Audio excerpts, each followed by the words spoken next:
take just to be able to breathe in fresh air and breathe in through your nose, breathe out through your mouth, even with exercising, breathing in through your, like it just to be able to take a full breath feels so good. And I've been mouth breathing for 6 weeks. Smell goods, a person that loves smells, um, that's, that's critical for me. So it was just annoying. I'm like, man, I really can't wait to smell stuff again. Of course, took leave, Mm-hmm. which I went home, Mm-hmm. to see my family before went over to Germany because that's a big move, right? Mm-hmm. I was going to be over there for 3 years.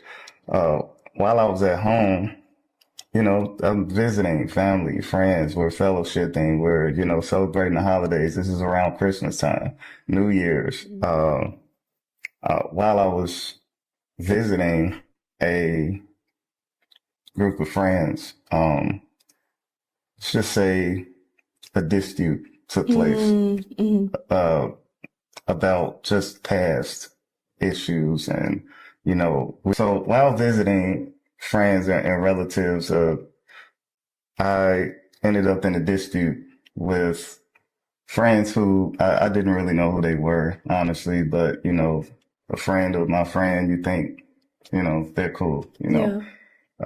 nobody's gonna touch me, Mm-hmm. but me and my friend ended up in a dispute. Mm-hmm. And, you know, words were exchanged. We got loud with each other, but it wasn't gonna get violent. I'm ready to leave now. Like I Mm-hmm. said, I'm not confrontational. I'm not a violent person. I'll never be quick to put my hands on anybody. I'm slow to wrath, slow to anger.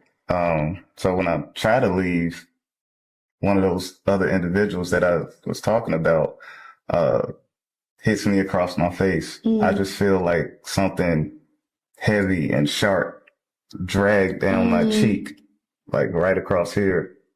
And just the blow alone sent me to the floor and it knocked me out. Mm-hmm. Can't lie. Knocked me out.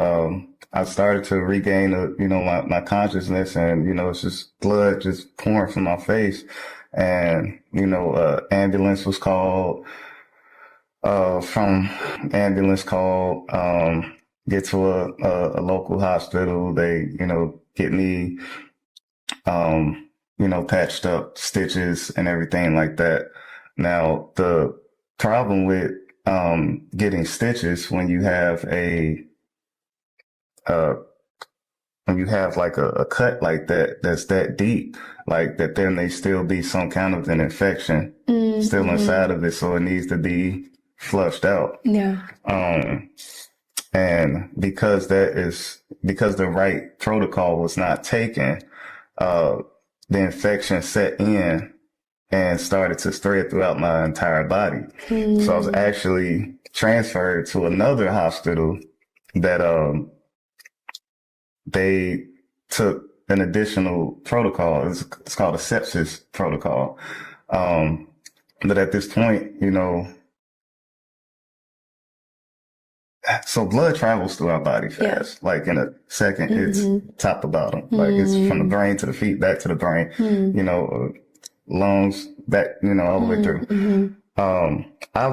This infection is already spread through my body. So if you can see my hands, like Mm-hmm. this is how my skin looked all over. Mm-hmm. Like it started to deteriorate my entire body, like in a process called necrosis. Okay. So, and it's hard to reverse that. Most people don't survive sepsis, Right. like less than 1% of people survive this. So I ended up, because of all of this infection in my bloodstream, like it caused all of my organs to shut down. Mm. So I lost all organ function inside my body. Like Wow. I'm hooked to every machine, Wow. dialysis for the Wow. kidneys and heart machines, echocardio type machines and things like that. Like I'm literally just basically dead. Mm. Um, so during this time period, I'm in a hospital. I'm in a coma for a little over a month. Wow. Yeah. For Jeez. 30 days. Wow. I was in a Chicago hospital. in a coma. And then, of course, the military found out about everything that took place, and they medevaced me to Fort Sam Houston, Texas, where they did a couple of surgeries to, like skin grafting surgeries to take skin from different parts of my body and place it on my face so they can graft my face back together in a reconstructive process. For over 17 years, I had an abusive relationship with the P word, and logically, I knew that it was detrimental to my relationship with my wife, my relationship. Wow. Okay, well, so that is really interesting. So I was under the impression that it happened in the military, so that's my bad for misunderstanding. But I'm really sorry that happened to you. I know that was like really like devastating for you. Yeah. So can you talk about how you felt afterward? Like, I'm sure you felt like angry, mad. It was definitely devastating. Yeah. Considering the trajectory of my career at that point and being sidelined because of just something freakish happening like this. Like, you never know, like, the day or the hour. Right. You know, just, that was the most devastating thing. It's like, now what? Yeah. You know, and I was saying, God, why me also? Right. I went through the entire gamut of emotions and the grief cycle, you know, just anger, denial, depression, bargaining, testing, acceptance, and then flip-flopping, going back into some of those areas. And one thing we have to understand is that life is healing and grief. It's a lifelong process. There's no time frame on it. Like, you may be in a bereavement period, but grief is a process.